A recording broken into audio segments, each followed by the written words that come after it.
Seamus says, going off of Itai Epstein's reporting, breaking the Gaza Reconstruction, Acceleration, and Transformation Trust. Great. Exposed by Washington Post is a twisted brainchild of Boston Consulting Group, which Benjamin Netanyahu used to work at. Remember, Boston Consulting Group is also responsible for the Gaza Foundation, GH.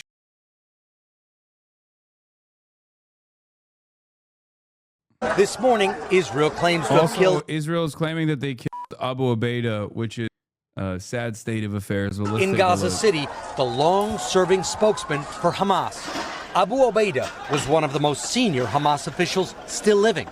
Hamas hasn't commented. Gaza City is now squarely in Israel's crosshairs. Prime Minister Benjamin Netanyahu is in the midst of I mean, here you go. You want to see a double standard? Here it is. You know what I mean?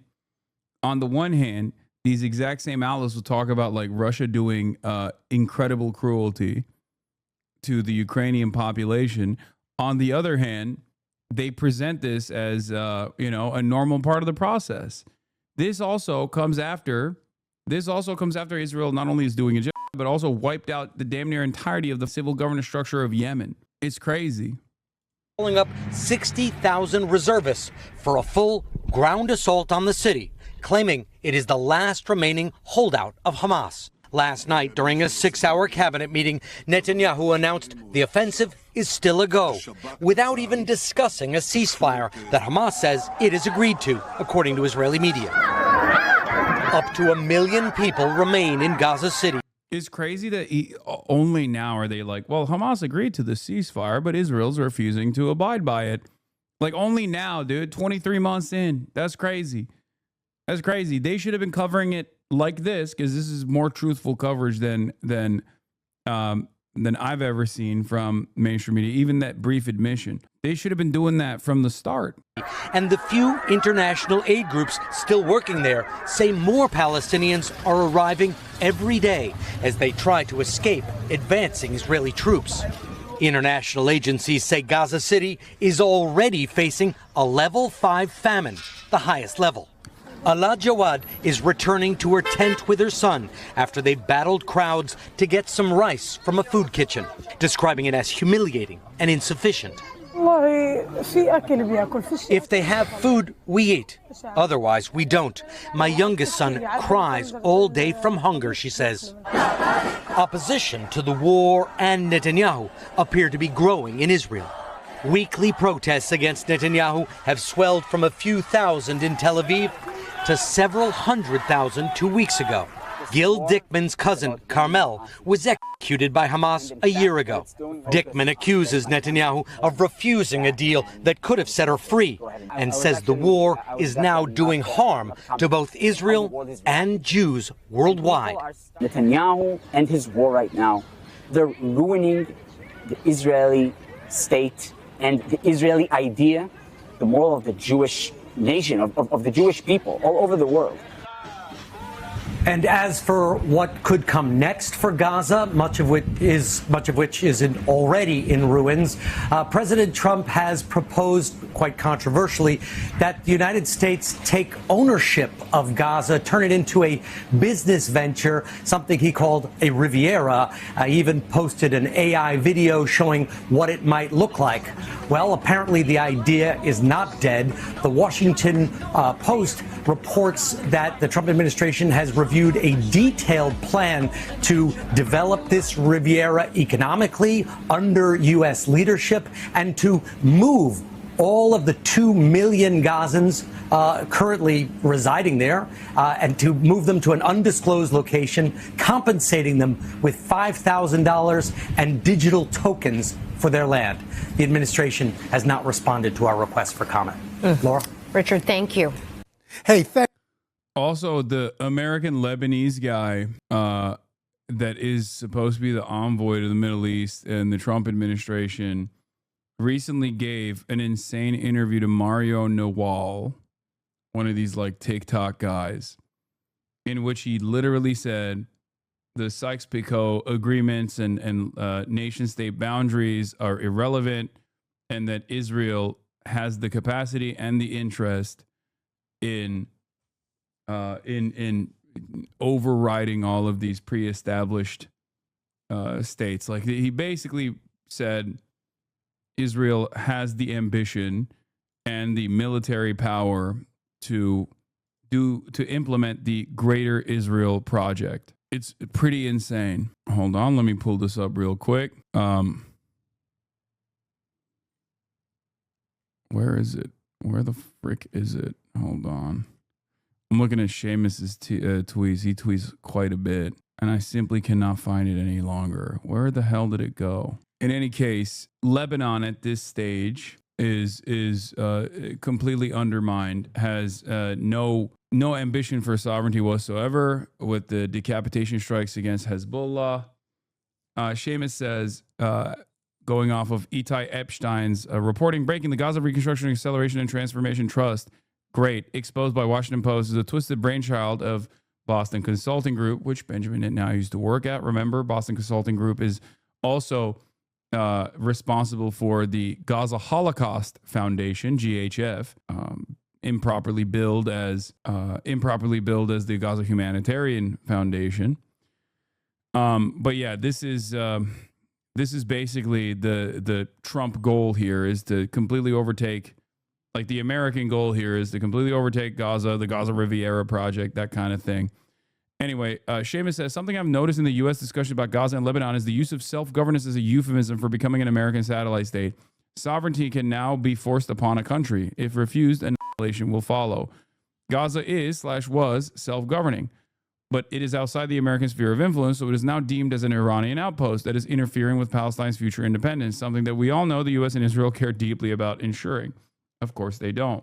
So they're just like masquerading these sorts of actions under the auspices of self-governance and sovereignty, when it's not. It's just being an American, basically being an American outpost. New poll shows 58% of Lebanon is opposed to disarming Hezbollah without a plan to defend against Israel. 71% of Lebanon believes the Lebanese army is incapable of confronting Israeli aggression. Opposition to disarmament is overwhelming with Shias and lowest among Christians. Months and months to talk about what the Lebanese people supposedly want and think, and now we have finally numbers to it. But of course, it doesn't matter, because that is the initiative that they're taking at the behest of Israel, because Israel gets to draw out all the maps in the region to suit whatever kind of conquest, to suit whatever kind of purpose they have. And that is where we're at. So Lebanon is getting packed up. It's that's another part of their grand design. And here is the post-war Gaza plan involving the U.S. administration and population moves. And they talk about population transfer as though it's like a totally normal thing and not just wholesale, which is what it is.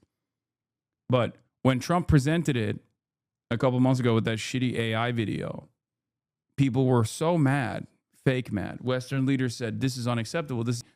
Months after, Israel is still continuing with its campaign, with its shit, and now they're basically presenting it once again as the alternative, a much more peaceful alternative. Washington Post newspaper has published details from a prospectus that purports to detail the Trump administration's plans for developing post-war Gaza. The proposal entails the so-called voluntary departure of residents from the coastal territory during reconstruction. Remember, keyword is the voluntary departure of the residents. They obviously are not. There is no such thing. There is no voluntary departure here whatsoever. This goes along with another openly stated desire that Israel has in terms of building concentration camps in Rafah, where they basically pack millions of Palestinians into these concentration camps with the express purpose of shipping them elsewhere. One of the places that they floated to ship the Palestinians to was, I believe, Sudan. Another one is Libya. Just places where they will not get the necessary help and treatment. Places that are also unstable in and of itself. It's just genocide. It's genocide being packaged. Is just being packaged with like I guess Western academic NGO speak, but obviously no one believes this shit. Everyone understands exactly what's going on. It's just that we don't have a way to directly put a stop to it.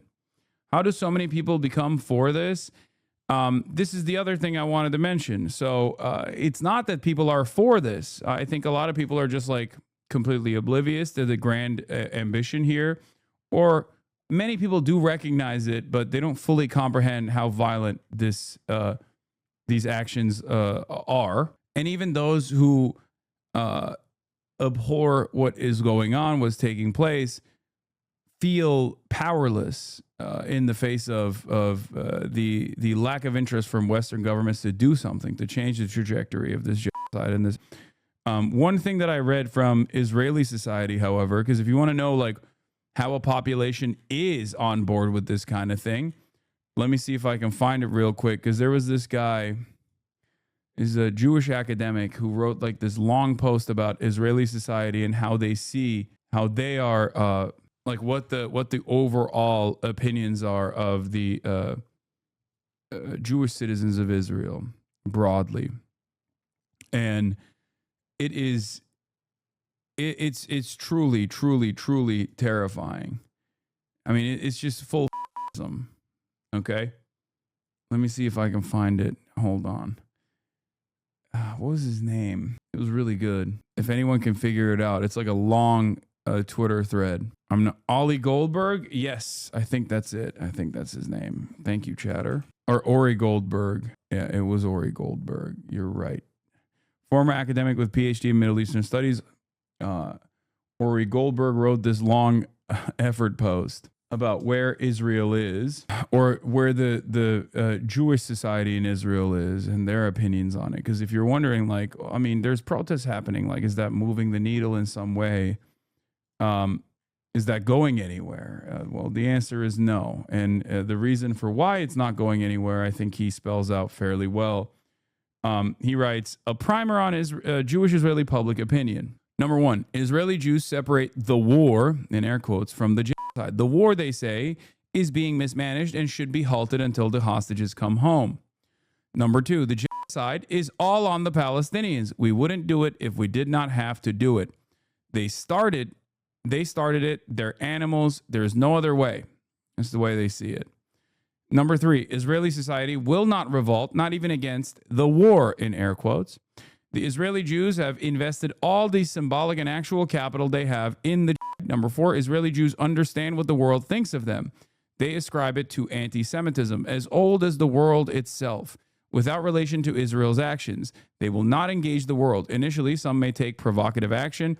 Ultimately, they will cease traveling, circle the wagons, and convince themselves they are right because the world hates them and the world is beset by woke woes. Israelis will not accede to the existence of a present. Everything will happen. Point of never again. It is only for us because the only real people are Jews, and the only real thing that can happen is an attempt to annihilate the Jews. Everything else is fake. They're hopped up on exceptionalism and supremacist values, supremacist ideals, and it's now extending beyond simply the analysis of like Palestinians not being human, but instead all the naysayers against Israel's actions are also critical against Israel's actions simply because they themselves are also anti-Semitic. Okay, no, don't come here. You're too wet. Place. You're so wet. What's wrong with you? You are so wet. She was playing outside in the pool with her friends all morning, and she just like wants to come over and get pets, and it's just like she's way too wet. Israelis will insist that Israel is a robust democracy exhibiting debate and difference in opinion. As the genocide continues, this debate will focus exclusively on intra-Israeli issues. After all, what does it matter what happens to the Palestinians or in the broader world? We are the only ones who truly exist. Chill is called being in heat. She's not in heat. She got spayed. So this is one of the best assessments I've seen so far of like broader Israeli society and why they are so seemingly oblivious to the way that people see them in the rest of the world, and that is because they've just completely shut out all the naysayers. So when Benjamin Netanyahu says like, "Oh, France is Hamas, Macron is Hamas," yeah, for a lot of people, we hear that and we go, "Oh, come on, bro, you're fucking so stupid. What the hell are you talking about?" But but for Israeli society, it sticks. They unironically do think that Macron is just like an anti-Semite. Anyone and everyone that's against Israel's actions must be deeply anti-Semitic. That's it. It's like slowly but surely, every aspect of Israeli society has molded into Kahanist sentiment. Even sentiment that like liberal Zionists a couple years prior would have actually scoffed at and would look at and say that's too radical. They now fully are on board with this kind of principle. And that's where we're at. It's a plan that's been welcomed by the leadership of Israel's far right, but NGOs saying it would hasten the ethnic cleansing of Gaza.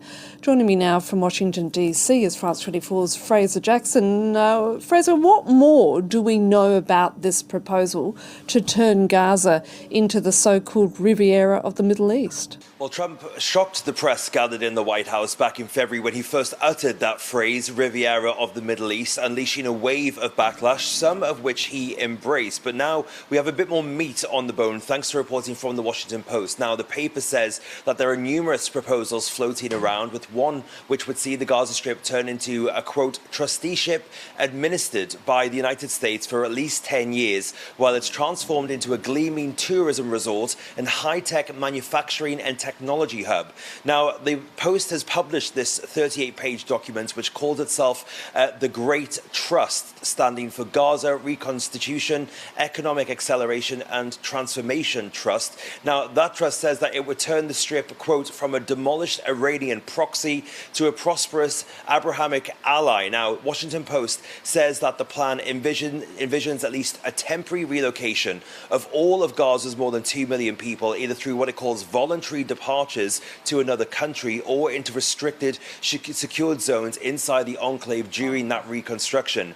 Now, under this plan that is being floated, Palestinian landowners will be offered a digital token by the trust in exchange for the rights to redevelop their land. Now, that token would... I can't believe a couple months ago when we actually covered how fucking insane and stupid this was, it just seemed like a far-fetched idea, and now it's turning into this like crypto rug pull based government policy. Whenever Hasan tells Kaya place, I imagine myself as her. That's crazy.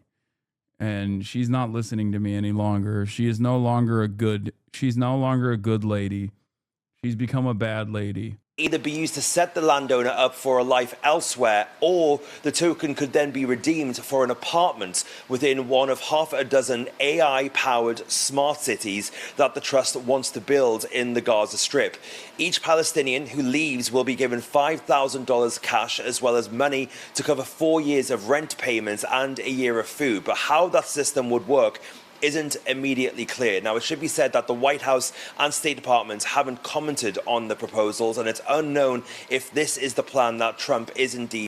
Yeah, Hitler announced a temporary relocation of Jews, but like modernized, where it's like they're just doing hollow tokens. You know what I mean? It's crazy. It's just straight up like the modern dystopian version of the Holocaust. It's insane. What do you mean? What if they say no? They get killed, chatter. There is no saying no. What you literally are pointing a gun at them and going, here, take this fucking fake crypto token.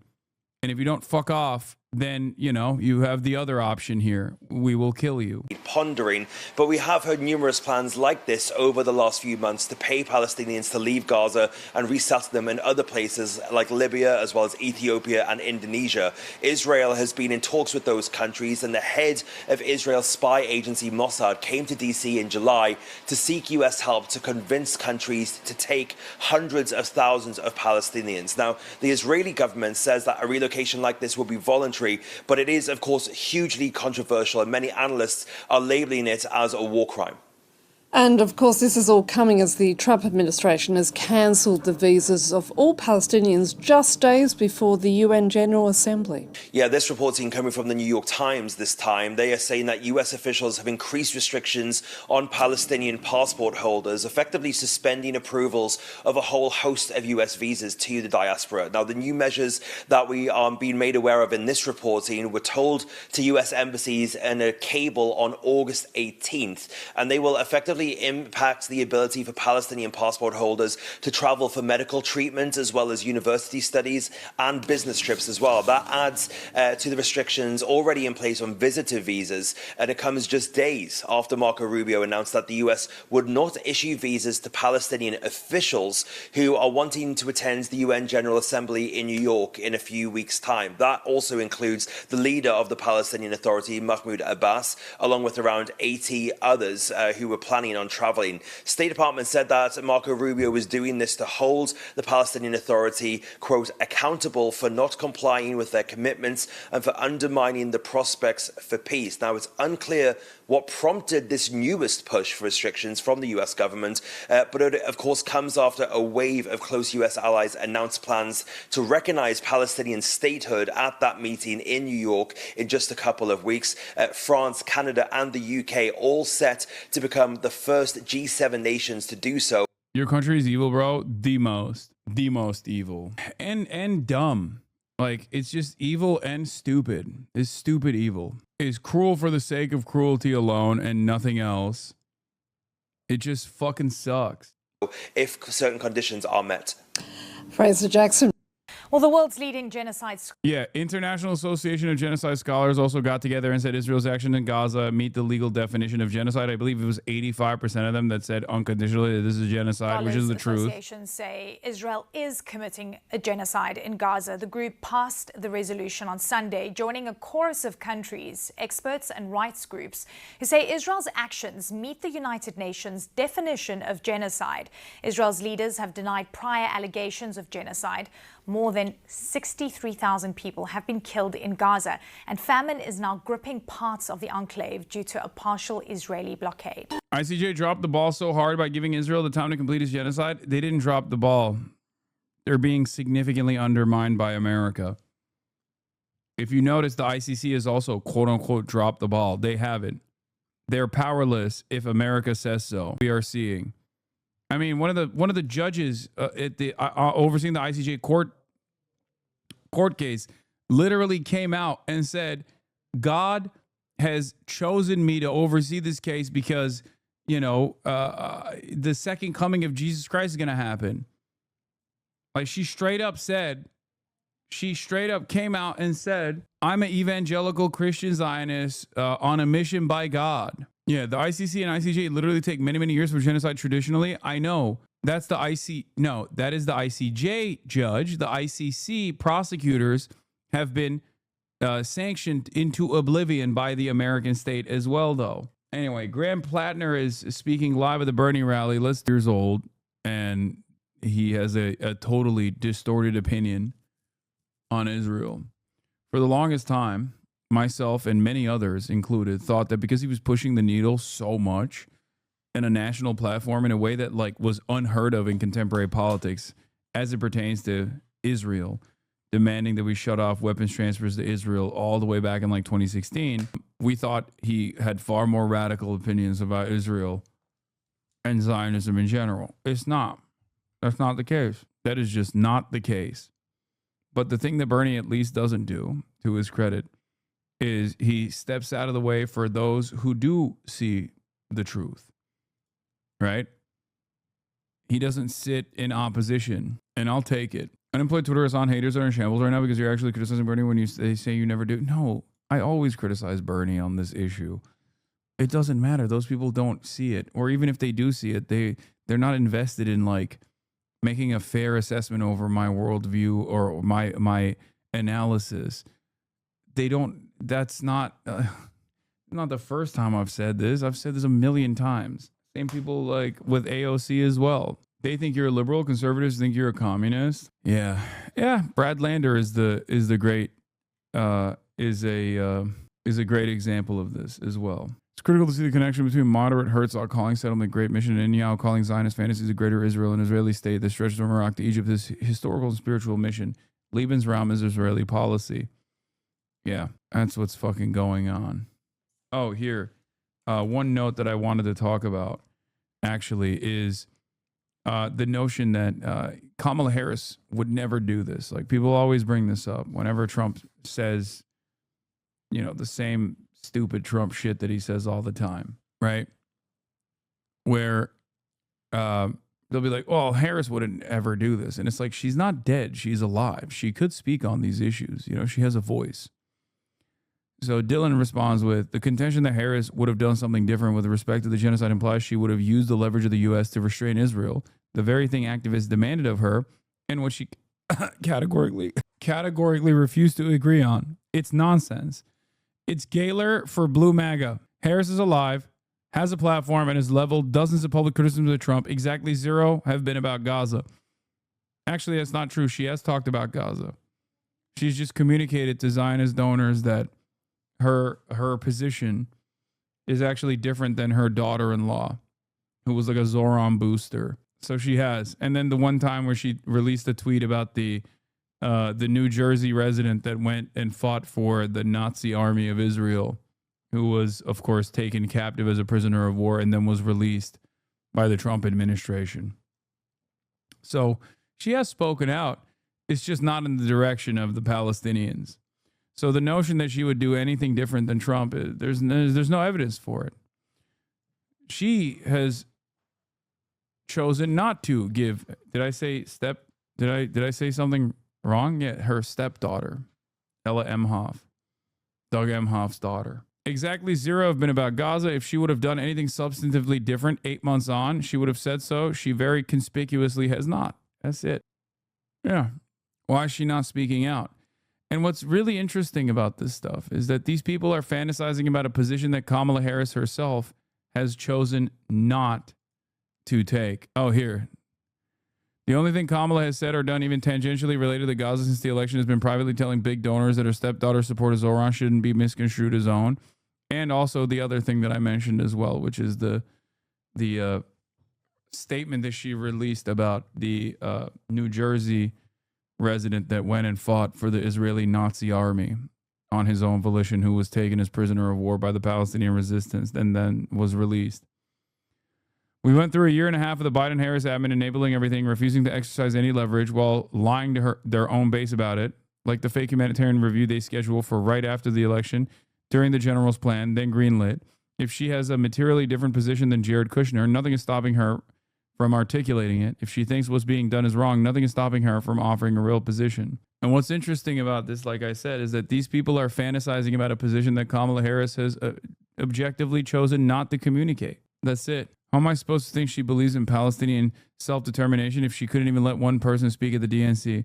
From In Twin Events for Michigan Jewish Voters, Doug Emhoff and Richie Torres stressed Kamala Harris's pro-Israel bona fides, October 21st, 2024.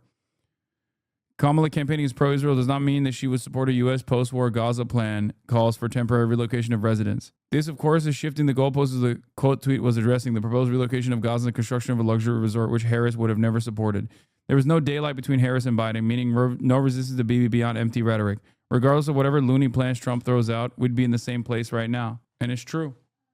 And I think people that don't want to see it as the truth have this like false notion that on this issue, there is some kind of daylight between the Democrats and the Republicans, when the Democrats basically bludgeon them over the heads that there is no daylight, right? Oh, so Kamala Harris wouldn't literally build a Harris hotel in Gaza? Okay. But Kamala Harris would still allow the genocide to continue, at least by her own admission, by what she chose to omit and what she chose to speak out on. What difference does it make if there is a Harris hotel in the aftermath once all of the Palestinians have been forcibly removed from their ancestral lands? You know, it doesn't make any sense. It doesn't make any sense at all. It's like, oh, okay.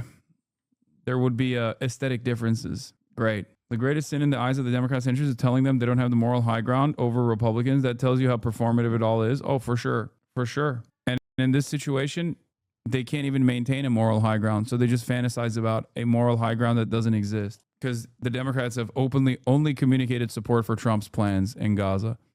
That's what's so interesting about this.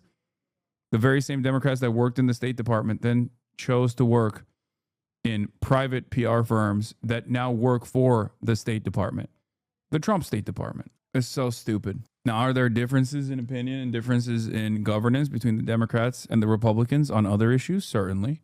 This is just the truth.